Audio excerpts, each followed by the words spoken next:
Norvegjisë në Kosovë, zot Jan Brathu, i nderuari komandant i FSK-së General Rama, të nderuar zëvendës ministra Gashi dhe Latifi, të nderuar përfaqësues të cilësit dhe përfaqësues të qendrës kosovare për studime të sigurisë, të nderuar përfaqësues të dirit dhe të dibit, të nderuar drejtar dhe përfaqësues të ekipeve këshilluese të NATO-s në Ministrinë të FSK-së pra të NATO dhe Latit, të nderuar përfaqësues të shoqërisë civile, të nderuar përfaqësues të institucioneve tjera shtetërore të pranishëm në këtë takim, të nderuar përfaqësues të mediave, të nderuar zyrtar, oficer të Ministrisë së FSK-së dhe të pranishëm të tjerë.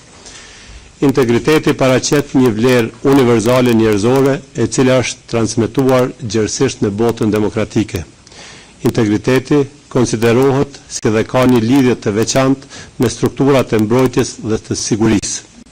Integriteti gërshetohet plotësisht me misionin, rolin, detyrat, objektivat dhe përgjegjësitë e institucioneve të mbrojtjes.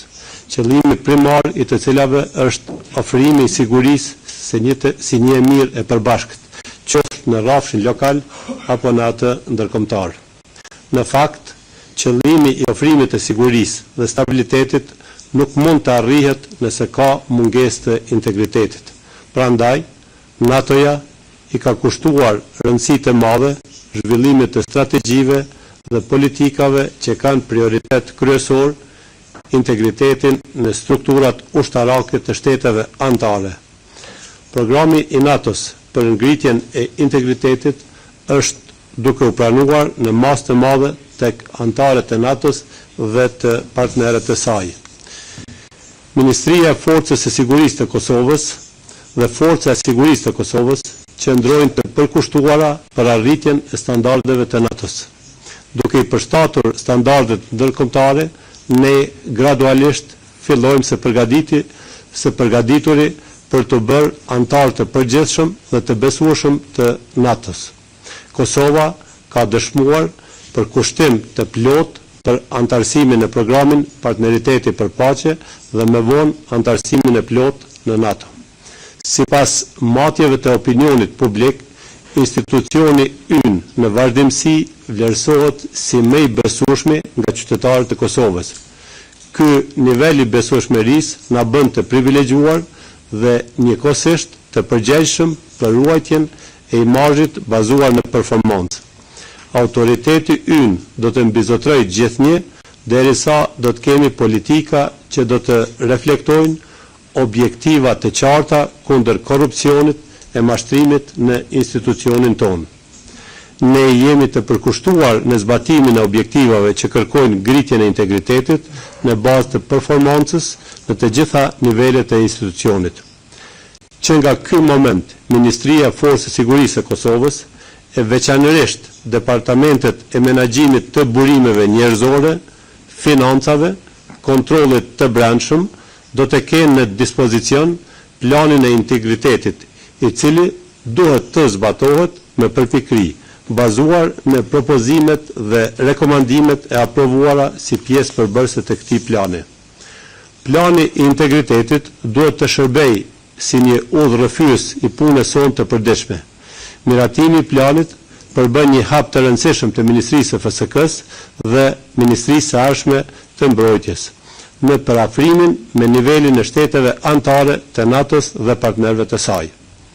Në nivel lokal, ne presimi që të bëhemi model për ministritë dhe agjencitë tjera të Qeverisë së Republikës së Kosovës në aplikimin e masave të integritetit. Në fund, shpreh falënderimin tim të thellë për anëtarët e grupit punues teknik për përkushtimin e tyre në finalizimin e këtij plani të integritetit. Falënderim të veçantë i atribuohet edhe qendrës së integritetit në sektorin e mbrojtjes, pra cilësin të Ministrisë së Mbrojtjes së Norvegjisë për mbështetjen e tyre të parezervë në funksion të fuqizimit të kornizës së integritetit të Ministrisë së FSK-së, si dhe për qendrën kosovare për studimet e sigurisë për angazhimin dhe kontributin e dhënë në implementimin e këtij projekti tejet të rëndësishëm për ministrinë tonë. Mbështetja dypalëshe e mbretërisë së Norvegjisë dhënë Republikës së Kosovës përbën një kontribut jo vetëm në ngritjen e integritetit të Ministrisë së FSK-së, por para se gjithash edhe si mbështetje në funksion të proceseve shtet ndërtuese në vendin tonë. Unë kam besim të plot në profesionalizmin dhe përkushtimin e personelit për zbatimin e të gjitha propozimeve që rrjedhin nga ky plan i integritetit. Se ky plan do të zbatohet nga zyrtarët dhe personeli Ministrisë së FSK-së dëshmon edhe motoja jonë, e cila është Ministria e FSK-së e bazuar në integritet. Ju faleminderit për vëmendje. Faleminderit i nderuar ministër, faleminderit për këto fjalë dhe ju zotohemi publikisht që do ta implementojmë plotësisht planin e integritetit dhe ju së bashku me gjithë neve do të krenohemi me të. Që të mos humbim kohë, tani ja kalojmë fjalën ambasadorit Norvegjisë, zotit Jan Mbahet. Zoti ambasador, fjala e juaj.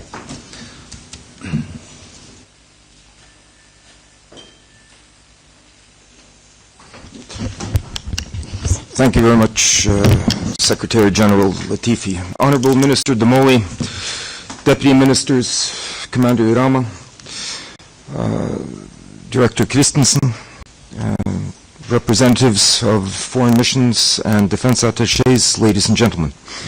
It gives me great pleasure to participate today at the launching of the Ministry for Kosovo Security Forces Integrity Plan for 2016-2018. And I think we can say that this is a landmark event for MKSF and its progress towards harmonization with NATO standards.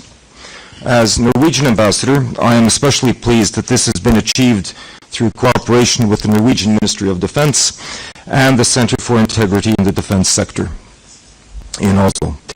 I have followed this work closely for more than 2 years, and I have seen determination and commitment to integrity mechanisms and practices here in Kosovo, in the Ministry of KSF. And I'm convinced that this bodes very well for the implementation of the plan in the months and years to come.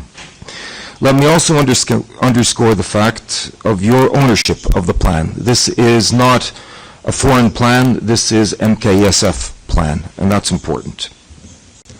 The Building Integrity Program is a NATO capacity building program established by the Euro-Atlantic Partnership Council in 2007 and established as a NATO discipline at the NATO summit meeting in Chicago in 2012. Combating corruption and graft is a priority NATO concern. The program underscores the very core of NATO, our fundamental values as they were stated in the Washington Treaty in 1949, namely liberal democracy, the rule of law, and individual freedom. These values represent the essence of the NATO alliance and the NATO partnership. They define NATO as a community of shared values. The Building Integrity Program provides practical tools to help strengthen integrity, transparency, and accountability, so as to reduce the risk of corruption and graft in the defense and security sector. All NATO allies are involved in this program, and we are all working intensely to combat corruption and graft in our defense sectors. Actually, it is more than just a defense issue, it is about ensuring good governance. And that is simply a vital necessity. Corruption and graft undermine our defense capabilities because they divert defense spending away from intended and approved purposes. And that's dangerous in a time when defense budgets are under pressure in all NATO countries. We simply must ensure that every euro is allocated through the budget for defense is spent as intended. What is even more damaging, I believe, is that corruption and graft in the defense sector undermines public trust in the defense institutions of our countries. And without strong public support built on trust, we cannot expect to receive the political support necessary to ensure adequate defense budgets. The MKSF and KSF are in the fortunate position of receiving a very high degree of public trust, as Minister Demolli mentioned in his speech. Among Kosovo institutions, your ministry and the KSF rank high in public confidence. However, that trust cannot be taken for granted. Trust is a fragile and valuable commodity, and we must earn it every day through our attitude and our performance. In his introduction to the Integrity Plan, Minister Demolli points out that, and I quote, integrity is considered core to the work of public institutions, and, again I quote, the goal of security and stability cannot be attained in lieu of integrity. And I fully concur. Integrity in government, as well as in society at large, is indispensable to any country committed to the principles of democracy, human rights, and the rule of law. It is indispensable to any country building defense institutions that are effective, efficient, and legitimate. A state without the trust and respect of its citizens will be weak, and a weak state will tend to be a failing state. Corruption weakens the state. The practice of corruption is quite simply an unpatriotic act. Corruption is unpatriotic. I have read through the Integrity Plan, and I congratulate you on its practical and specific nature. It is rightly stated in the plan that it is intended to be a living document, and that there will be flexibility and adaptability within its overall framework. That's good. I am furthermore struck by the fact that Kosovo legislation is, on the whole, quite good. In fact, exemplary. It is in the implementation that there are some challenges. We recognize that these are challenges faced throughout the government structure or public sector of Kosovo. We also know that work is underway to strengthen the implementation, among other things, when it comes to public procurement throughout the government of Kosovo. And I also note that more is being done to harness IT technologies in providing for transparency and accountability. The digital tracking system planned by the MKSF, I think, is an excellent case in point. We must use technology to make graft and corruption as difficult as possible, if not impossible. The inclusion of Kosovo in the Building Integrity Program signals once more our wish from Norway to bring Kosovo ever closer to NATO cooperation, and ultimately, through PFP and Membership Action Plan, to membership. It's a long and difficult road. It's not something that happens quickly. But the commitment is vital for achieving the goal. Getting membership, of course, depends on fulfilling the NATO standards and best practices. NATO is, as I have mentioned, not simply a military alliance, although it is that, and that's important, but NATO is fundamentally a community of shared values. The Building Integrity Program opens a door to cooperation and alignment with the Alliance for Kosovo. Your implementation of your Integrity Plan is a further testimony to Kosovo's commitment to harmonization with NATO standards. I'd like to congratulate you all on the work that you have achieved so far, and to wish you every success in the implementation of the plan in the coming period. Good luck, and you have our support, and thank you for your commitment. Thank you. Faleminderit të nderuar ambasador, faleminderit për këto fjalë dhe për këto lavdata që i keni bërë dhe që i bëni për institucionin tonë, për Ministrinë e FSK-së dhe për FSK-n. Edhe një herë në emër të Ministrisë dhe të gjithëve, ju falenderoj juve personalisht, qeverinë e Mbretërisë norvegjeze për përkrahjen që na e keni bërë në këtë projekt. Që të mos humbim kohë, tani në radhë e jap fjalën zotit Christensen, drejtorit të qendrës për integritet në sektorin e sigurisë në Ministrinë e Mbrojtjes së Norvegjisë. Zoti Christensen, radha juaj. Thank you very much, Dr. Syla, Minister, Mr. Ambassador. It's a great pleasure for me to be here. The first time I was in Kosovo was 15 years ago. It didn't look like it is that time today. There's been a lot of construction going on, buildings, infrastructure. You have embarked now on a different project. That is to construct solid institution, to build integrity into your government system. It's therefore make me proud that SIDS can assist you in this, and the MKSF is, as I understand, the first ministry that have their own integrity plan that is a part of the big strategy to fight corruption in Kosovo. What is corruption really? It's not a part of the transatlantic values that we all would like to share. It's therefore important that you start on this project. It's a long-term project. You cannot build institutions like you can put up a building, build a road, and things like this. It's hard work. But I understand, Minister, your personal dedication to this, and I also understand that with Dr. Syla and his team here in the Ministry, you have dedicated people that is capable of doing this job. And with regard to future membership of NATO, you know that, as the ambassador just said, that fighting corruption is a way to get more defense out of your money. And that's important in NATO these days. The world is not getting safer, unfortunately. So the contribution that Kosovo can give to the transatlantic security is very important. It's hard work, as I said, but SIDS stands ready to assist you, as we have done so far. The Ministry of Foreign Affairs is our sponsor. They have sponsored now a project that will go through 2017. Hopefully there could be money after that as well. We will see. So I wish you good luck.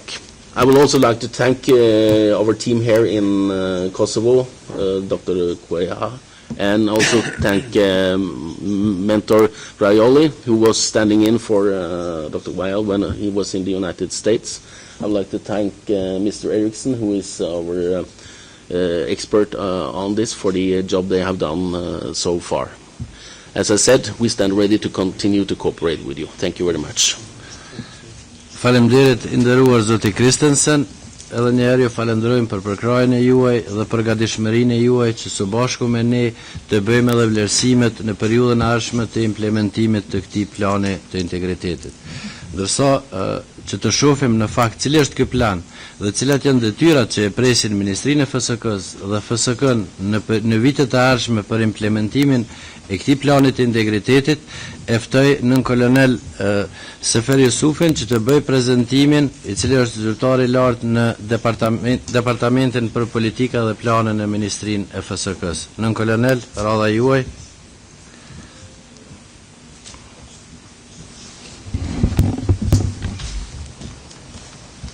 Ju falenderit, zoti sekretar. Të nderuar pranishëm, kam nderin që në emër të komisionit drejtues të udhëhequr nga sekretari i përgjithshëm dhe në emër të grupit punues teknik të udhëhequr nga drejtori i drejtorisë për politika dhe plane, para jush të prezantoj procesin e hartimit dhe finalizimit të planit të integritetit, projekt ky i pari i këtij lloji në nivelin qendror qeveritar.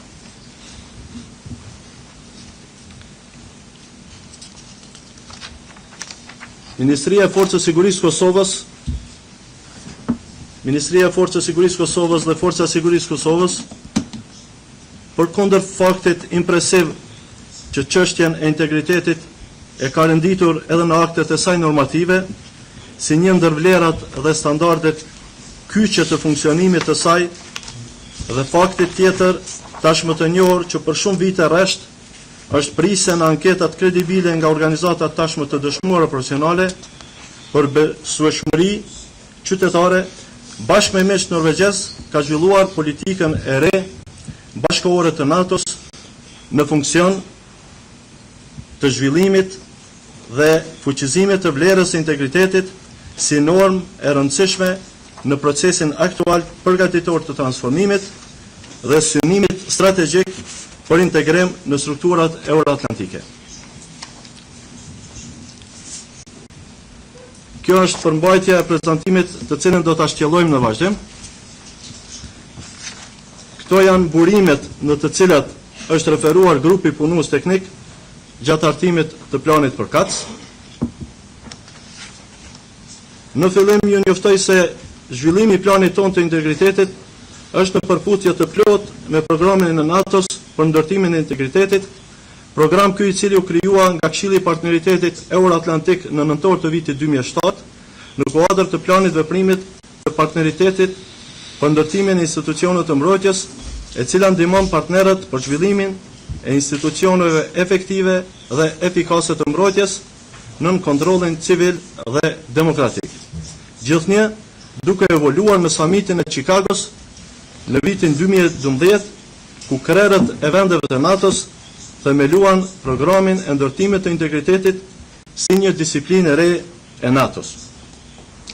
Programi I ndërtimit të integritetit fokusohet në zhvillimin e mjeteve praktike për të ndihmuar pjesëmarrësit në forcimin e integritetit, transparencës, llogaridhënies dhe për të reduktuar rrezikun e korrupsionit në sektorin e mbrojtjes dhe të sigurisë.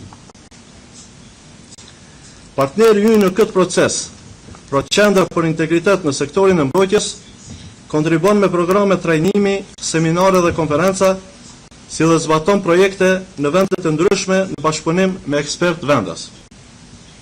Qendra kontribon në një numër të iniciativave ndërkombëtare të ndërtimit të integritetit dhe shërben si departament për programin e ndërtimit të integritetit të NATO-s. Plani I arsimimit dhe trajnimit për projektin e ndërtimit të integritetit është zhvilluar në bashkëpunim me autoritetet ushtarake të NATO-s dhe është miratuar nga Këshilli I Atlantikut Veriut si organi më I lartë I vendimarrjes politike të NATO-s.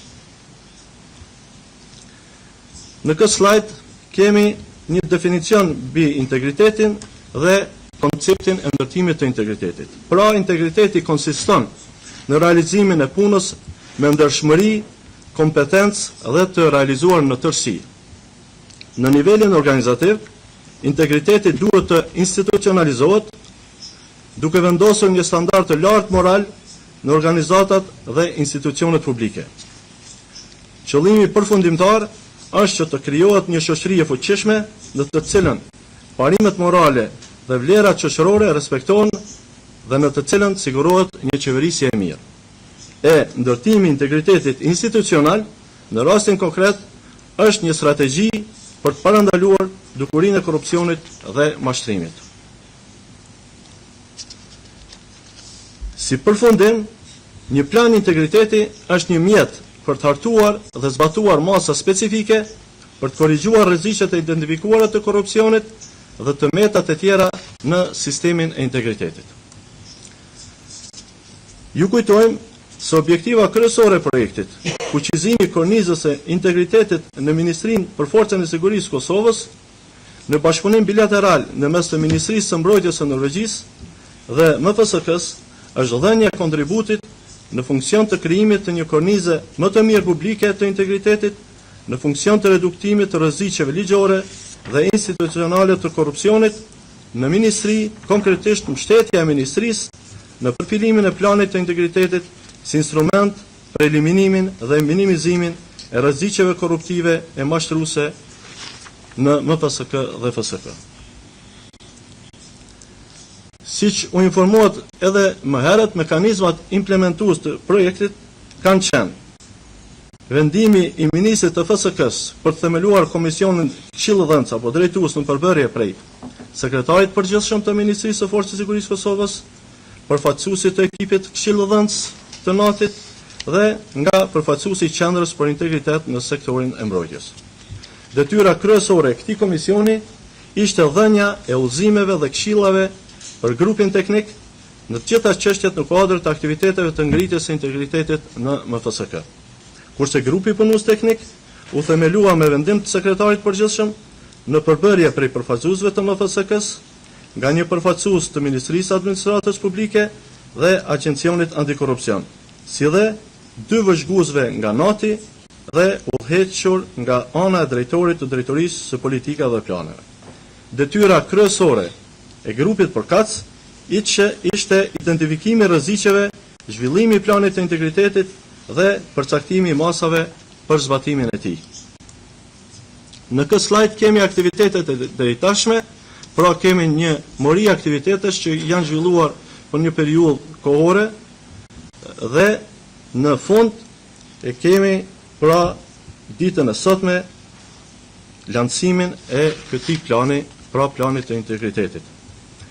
Përmbajtja të nderuar pranishëm, ju njoftojmë se plani i integritetit është dokument parimor i Ministrisë me synim redukimin e rreziqeve nga dukuritë negative në institucion, si dhe fuqizimin e mekanizmave që parandalojnë shfaqjen e dukurive përkatëse. Ky dokument ju rikujtojmë se është në përputhje të plot me bazën ekzistuese ligjore të Kosovës dhe me standardet ndërkombëtare juridike dhe reflekton aspiratat e Kosovës për integrim në strukturat euroatlantike, sidomos në Bashkimin Evropian dhe në Aleancën Veriatlantike, pra NATO. Plani i integritetit të Ministrisë për Forcën e Sigurisë Kosovës është hartuar duke u referuar në kriteret, parimet dhe praktikat më të avancuara të NATO-s të përmbledhura në programin për ndërtimin e integritetit. Plani i integritetit të MFSK-së bazohet në këto parime: nevoja për identifikimin dhe definimin e propozimeve në funksion të ndërtimit të integritetit, nevoja për pranimin e integritetit si një pjesë e pandar e qeverisjes së mirë në MFSK dhe nevoja për pronësi vendore të planit përkatës. Pra, nevoja për një plan autentik bazuar në specifikat dhe rrethonat institucionale të MFSK-së dhe FSK-së. Metodologjia e analizës, korniza e integritetit në MFSK është zhvilluar me rishikimin dhe analizën e 10 fushave më specifike të procesit të kontrollit dhe të llogaridhënies. Ky proces është zhvilluar duke bazuar në metodologjinë e cila u aplikua paraprakisht në 9 shtete të Evropës juglindore. Këto 10 fusha nënkuptonin mbikëqyrjen parlamentare, politikat kundër korrupsionit, organet e specializuara kundër korrupsionit, mekanizmat për parandalimin e konfliktit të interesit, mekanizmat për transparencë dhe qasjen dokumentet zyrtare, mekanizmat për kontrollin e mbrëmshëm përfshirë edhe inspektoratin, zyra e auditorit të jashtëm, avokatin e popullit, prokurimin publik dhe në fund menaxhimin e burimeve njerëzore. Pas këtij procesi analitik, është konstatuar se fushat më senzitive janë fuqizimi i sistemit të menaxhimit të burimeve njerëzore, parandalimi i konfliktit të interesit, përmirësimi i sistemit të prokurimit dhe menaxhimit të aseteve, si dhe në fund fuqizimi i mekanizmave të kontrollit të mbrëmshëm. Në funksion të këtij procesi, Qendra për Integritet në sektorin e mbrojtjes ka realizuar edhe 3 raporte specifike lidhur me sistemin e prokurimit, kontrollin e mbrëmshëm dhe konfliktin e interesit, dhe krahas angazhimit të anëtarëve të grupit punues në fushat respektive janë nxjerrë edhe propozimet për masat e ngritjes së integritetit të fushave përkatëse. Me synim në fuqizimin e sistemit të menaxhimit të burimeve njerëzore janë propozuar masat si në vijim: identifikimi i pozitave të larta që ngërthejnë rrezik të integritetit, zvoglimi i kontratave mbi vepra, ndrrimi i anëtarëve të bordeve të rekrutimit dhe gradimit, dhe në fund ngritja në karrierë e bazuar në merit. Me synim në parandalimin e konfliktit të interesit, janë propozuar masat si në vijim: fuqizimi i procedurave për deklarimin e tërheqjes në rast të konfliktit të interesit dhe fuqizimi i procedurave për ndalimin në punësimin dytësor.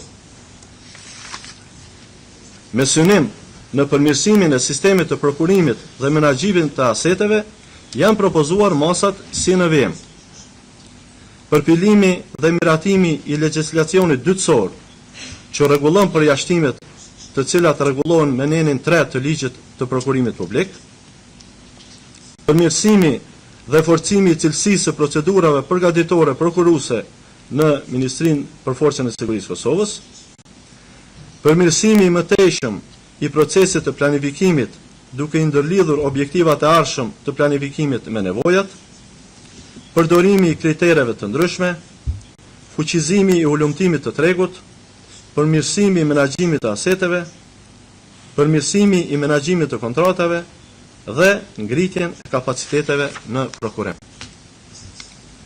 Me synim në fuqizimin e sistemit të kontrollit të brendshëm, janë propozuar masat si në vijim: fuqizimi i pavarësisë funksionale të njësisë auditimit të brendshëm dhe fushata vetëdijsimi lidhur me masat kundër korrupsion dhe çështjet e integritetit. Në funksion të zbatimit të planit përkatës është përgatitur edhe aneks plani i zbatimit që quhet matrica me masat për zbatimin e planit të integritetit të MFSK-së brenda periudhës kohore 2016-2018. Plani i zbatimit të masave për ngritjen e integritetit të MFSK-së nënkupton procesin e monitorimit, vlerësimit, analizës dhe raportimit të shkallës së zbatimit apo shkallës së progresit të masave të planit përkatës. Struktura e matricës përkatëse përbëhet nga fushat funksionale, domethënë të identifikuara për trajtim të kërcënimeve dhe rreziqeve të integritetit, pra kemi identifikuar 4 fusha, masa të përcaktuara për zvoglimin dhe eliminimin e kërcënimeve dhe rreziqeve të integritetit, kemi identifikuar dhe përcaktuar 17 masa. Aktivitetet nënkuptojnë aktivitetet konkrete që tregojnë progresin e zbatimit të masave. Kemi përcaktuar pra 24 aktivitete. Periudha kohore e zbatimit të aktiviteteve konkrete që tregojnë progresin e zbatimit të masave. Përgjegjësi kryesor për zbatim, institucioni, departamenti, njësia, zyra apo zyrtari autorizuar për zbatimin e aktivitetit, në bashkëpunim me departamentet apo njësit, akterët tjerë mbështetës për zbatim, pra mund të jetë institucioni, departamenti, njësia, zyra apo zyrtari autorizuar për zbatimin e aktivitetit. Dhe këtë në fund është kolona që përcakton autoritetin mbështetës financiar, i cili nënkupton institucionin apo mekanizmin institucional përgjegjës për mbulimin financiar të aktivitetit. Procesi i raportimit të progresit të zbatimit të masave të planit të integritetit do të zhvillohet në kuadër të raportimit vjetor, i cili do të përfshijë periudhën vjetore të progresit pas procesit paraprak të monitorimit, vlerësimit dhe analizës së zbatimit të aktiviteteve të planifikuara sipas matricës për zbatimin e planit të integritetit. Përgjegjësit e autorizuar do të raportojnë për aktivitetet e tyre tek grupi punues teknik, i cili do të analizojë dhe prezantojë raportin vjetor të progresit. Në këtë slajd kemi paraqitur vetëm një nga faqet e matricës me masat për zbatimin e planit të integritetit. Dhe në fund dëshiroj të shpreh falënderimin për gjithë akterët e përfshirë në këtë projekt, duke besuar fuqishëm se edhe procesi i implementimit të jetë gjithashtu i suksesshëm në fuqizimin e mëtejmë të kësaj vlere, rëndësinë së cilës na e përforcon edhe thënia e generalit të famshëm amerikan, Dwight Eisenhower, se cilësia e lartë në punë dhe udhëheqje padyshim varet nga integriteti. Pa të, asnjë sukses i vërtet nuk është i mundur. Pa marrë parasysh nëse jemi në një klub sporti, në një ushtri apo në një zyrë. Ju falenderit shumë për vëmendje dhe durimin tuaj. Faleminderit nën kolonel për prezantimin tuaj. Tani veç para jush është prezantuar plani i integritetit, puna e gjatë që është bërë nga grupi punues në përkrahje të qeverisë norvegjeze, shqyrtimi i modeleve më të avancuara në planin e integritetit, e sidomos në projektet e bëra nga qeveria norvegjeze në Evropën juglindore. Ne së fundmi edhe kemi shfrytzuar edhe modelin e Ministrisë së Mbrojtjes së Kroacisë, në kuadër të cilit janë nxjerrë të gjitha elementet më të rëndësishme dhe të gjitha elementet që mund të implementohen edhe në Ministrinë e FSK-së. Që të mos ju humbi kohë më shumë, tani hap sesionin e debatit apo të pyetjeve, nëse ndonjëri nga musafirët prezant ka për të shtuar diçka ose për të bërë ndonjë pyetje lidhur me planin e integritetit. Faleminderit.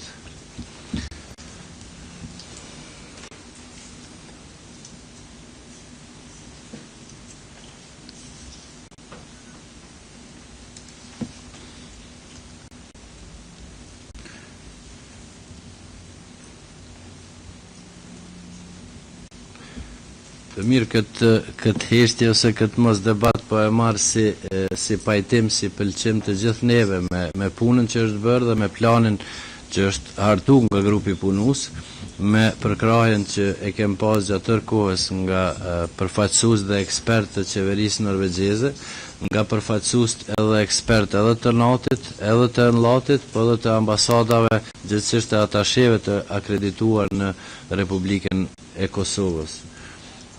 Nëse ministri nuk ka ndonjë po, nëse eventualisht edhe nëherë ju thras nëse keni ndonjë pyetje, sugjerim, koment eventual ose diskutim, janë të mirëseardhuna.